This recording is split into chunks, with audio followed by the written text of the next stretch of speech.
Hey there. Have you ever been part of a reckless dare that spiraled into something you couldn't stop? This story is about two best friends, one forbidden temptation and a line we couldn't uncross. It started as a joke, but it turned into something wild, dangerous and unforgettable. Things are getting interesting. Right. If you're loving this story, show some support, like subscribe and hit that notification bell. It really helps keep these stories coming. Now, let's get into it. His name was Michael, the man next door in our suburban Chicago neighborhood who always smiled and made us laugh. We never thought of him as more than a friend until recently. I knew he was attractive. There was no denying it. He had an easy confidence that drew women to him and made men look up to him.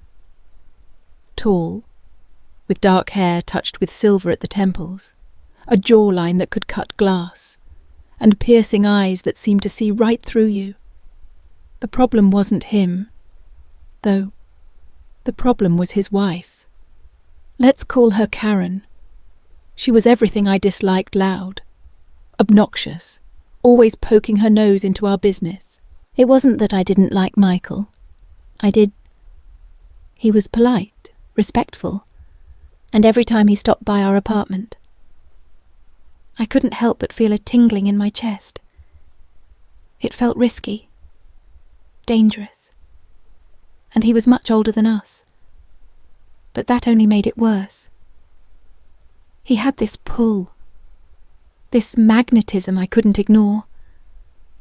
I wasn't the only one who noticed. My best friend Sophie and I talked about him all the time. We couldn't help it. Do you ever think about what it would be like to be with him? Sophie asked one night, her voice low. Her eyes narrowed with curiosity as we sat in our apartment in Chicago's Lincoln Park.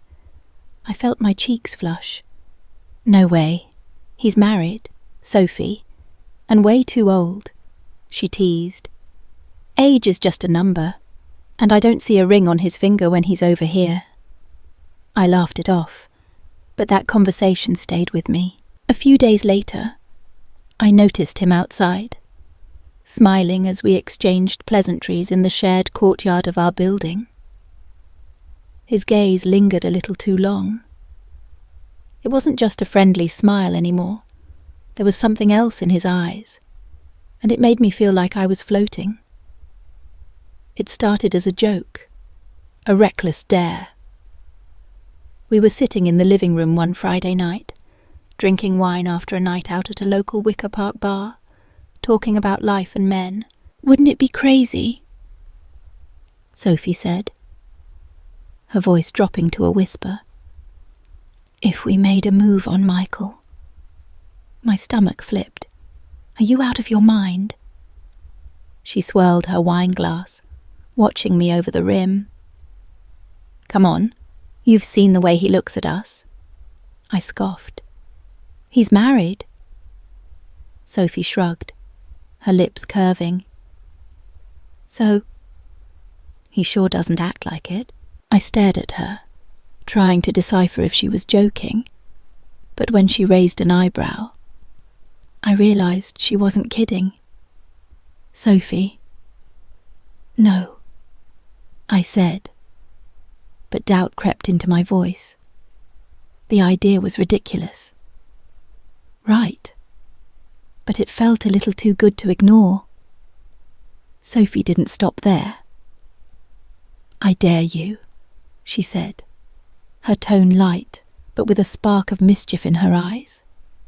I dare you to get him into our apartment. Maybe we both try him.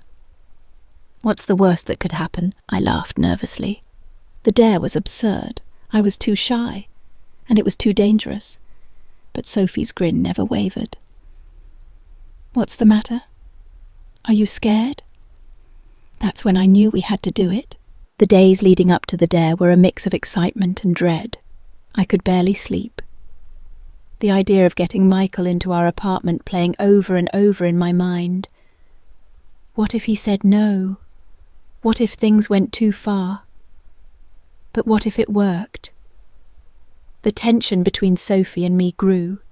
The more I thought about it, the more I wanted it, not just to see if I could, but to feel something wild I'd never experienced. We came up with an excuse: the dishwasher broke. Simple, logical, unsuspicious.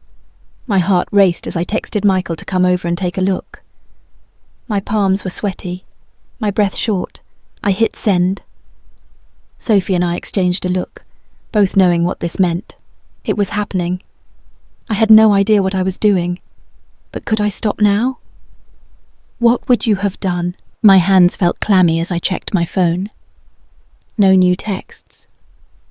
What if he saw through us? What if this crashed and burned? A knock at the door. My breath caught. Sophie shot me a knowing glance. This was it. Michael stood there in a faded blue shirt and jeans, his confident smile warm.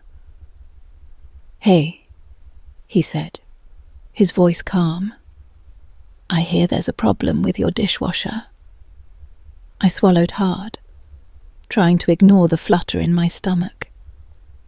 "Yeah, it's been acting up," I said, stepping aside.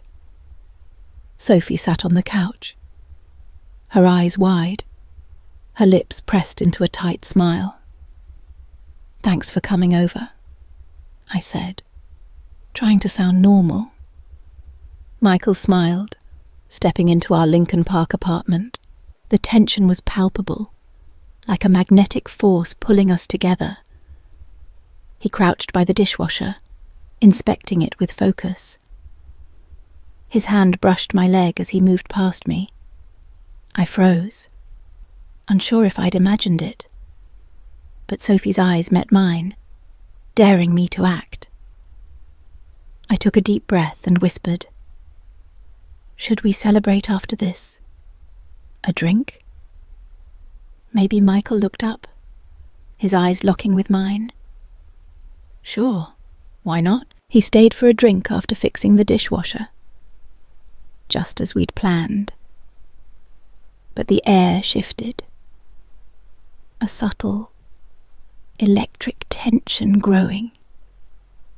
Sophie, never one to hold back, leaned in close, laughing too loudly at his jokes, her fingers brushing his leg.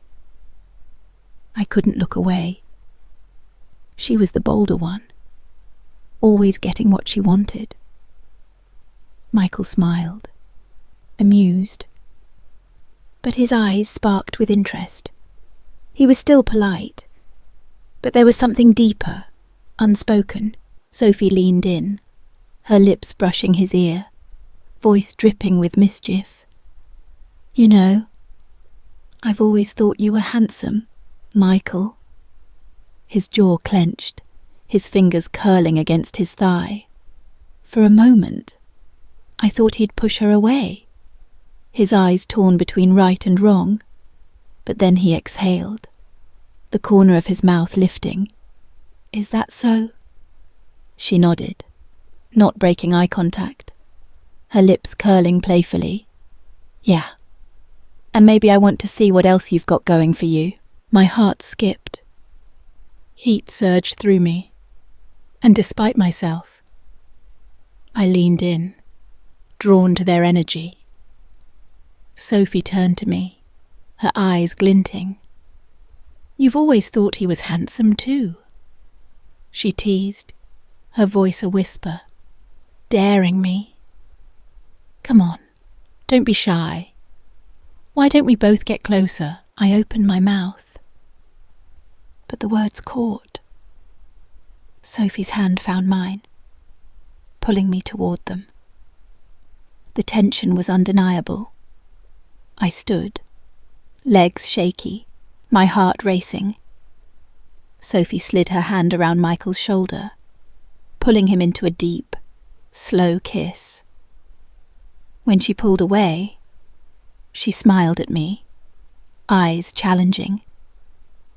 "Your turn," she said softly. It happened fast. 1 second. I was hesitating, overthinking. The next, I wasn't thinking at all. Sophie kissed me.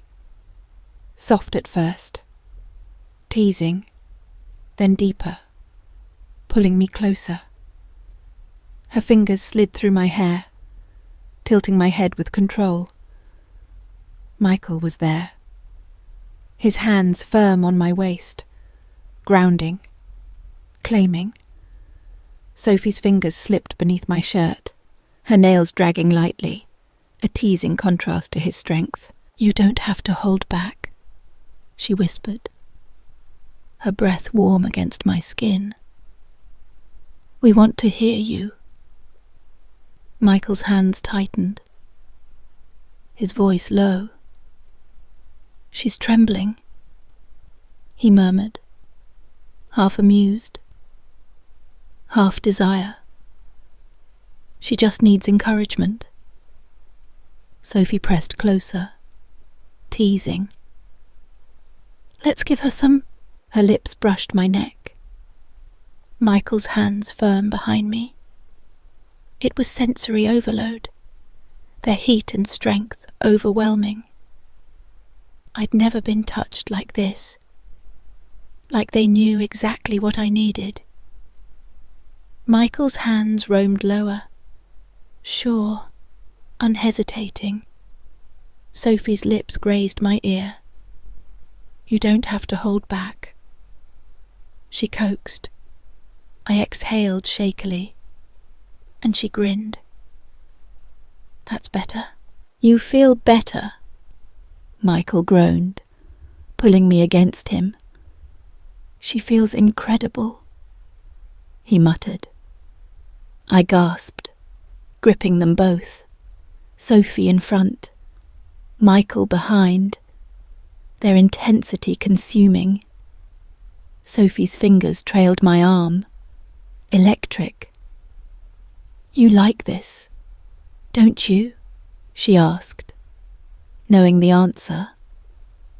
I nodded, swallowing hard. "Yes." His lips grazed my shoulder. "Good," Sophie said, her eyes gleaming. "Then let's see how much you can take." There was no hesitation after that, just heat, hands, and the feeling of being lost between them. The morning after, we sat in the dim light of our living room, wrapped in silence but not regret. Michael leaned against the couch, his arm grazing my shoulder. Sophie stretched beside me, her smirk unapologetic, satisfied. No one spoke at first. We didn't need to. The tension wasn't gone, it had changed, deepened into understanding. Sophie broke the quiet. "So," she mused, glancing between us, that mischievous glint in her eyes. "Now that the ice is broken, what do we do next?" Michael chuckled, his gaze lingering on me. I knew the answer. This wasn't a one-time thing. It was the beginning of something else entirely, and none of us wanted to stop. The days that followed were a blur of emotions. Exhilaration, guilt, curiosity. Sophie and I sat in our Lincoln Park apartment the next evening, sipping coffee instead of wine, the weight of what we'd done settling over us. "Do you regret it?" she asked, her voice softer than usual, her eyes searching mine.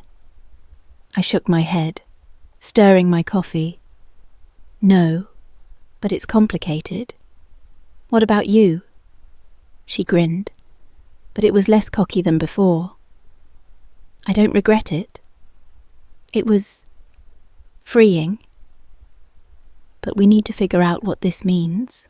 Michael didn't come by for a few days, and I wondered if he was avoiding us, or if Karen had noticed something. The thought made my stomach twist. Had we been reckless? Had we crossed a line that would haunt us? But then, on Wednesday, he texted, "Can I stop by?" My heart raced as I showed Sophie the message. She raised an eyebrow. Well, what are we waiting for? When Michael arrived, he looked different, still confident. But there was a new intensity in his eyes. We sat in the living room, the same couch where it all began, and the air felt charged again. "I've been thinking about the other night," he said, his voice low. "I don't know what this is, but I don't want it to end." Sophie leaned forward, her smirk returning. "Good, because neither do we, 'cause we talked for hours that night. Not just about desire, but about boundaries, about what this meant for all of us." Michael admitted his marriage with Karen had been strained for years. Not an excuse, but a fact. "She doesn't see me anymore," he said, his voice heavy. "But you two, you make me feel alive." I didn't know how to respond. But Sophie, ever bold, reached for his hand. "Then let's keep feeling alive." Over the next few weeks, our lives shifted. Sophie and I started spending more time with Michael. Not just in stolen moments, but in everyday ones. We'd meet at a cozy diner in Logan Square, sharing fries and stories about our lives. Michael told us about his days as a musician in his 20s, playing gigs in dive bars across Chicago. Sophie shared her dreams of opening an art gallery, while I confessed my secret wish to write a novel. These moments weren't just about attraction. They were about connection, about seeing each other in ways we hadn't before. But it wasn't all easy. Karen's presence loomed like a shadow. One afternoon, she cornered me in the courtyard, her eyes sharp. "You and Sophie are spending a lot of time with my husband," she said, her voice cold. I froze, my heart pounding. "We're just neighbours," I managed. But her glare told me she wasn't convinced. That night, I told Sophie, my voice shaking. What if she knows? Sophie sighed, pulling me into a hug. Then we deal with it. But we're not doing anything wrong. Not really. Her words didn't erase my guilt, but they grounded me. Michael, too, seemed torn. One evening, as we walked along the Chicago Riverwalk, the city lights reflecting on the water, he stopped and looked at us. "I don't know how to balance this," he admitted. "I don't want to hurt anyone, but I can't walk away from you two." Sophie, always direct, took his hand. "Then don't. We'll figure it out together." We started being more careful, meeting at quiet spots like a coffee shop in Andersonville or a park in Evanston. The thrill of secrecy only heightened the intensity, but it also made me question what we were building. Was this just a fling? Or something deeper? I asked Sophie one night as we lay on her bed, staring at the ceiling. "What are we doing?" "Soph." She turned to me, her eyes soft. "We're living. For once, we're not overthinking it." Her words stuck with me. I'd always been the cautious one, the one who played it safe. But with Sophie and Michael, I felt alive, like I was shedding a version of myself I'd outgrown.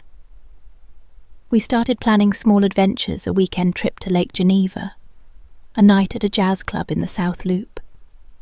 Each moment felt like a rebellion against the ordinary, a reminder that life could be more than routines. Michael opened up more, too. One night, over beers at a bar in Bucktown, he talked about his fears of growing older, of losing the spark that made him feel alive. "You two remind me who I used to be," he said, his voice raw. I reached for his hand, my heart swelling. You do the same for us, but the guilt never fully went away. I'd catch myself wondering about Karen, about the life we were disrupting. Sophie was less bothered, her confidence unshakable, but I couldn't shake the feeling that we were playing with fire.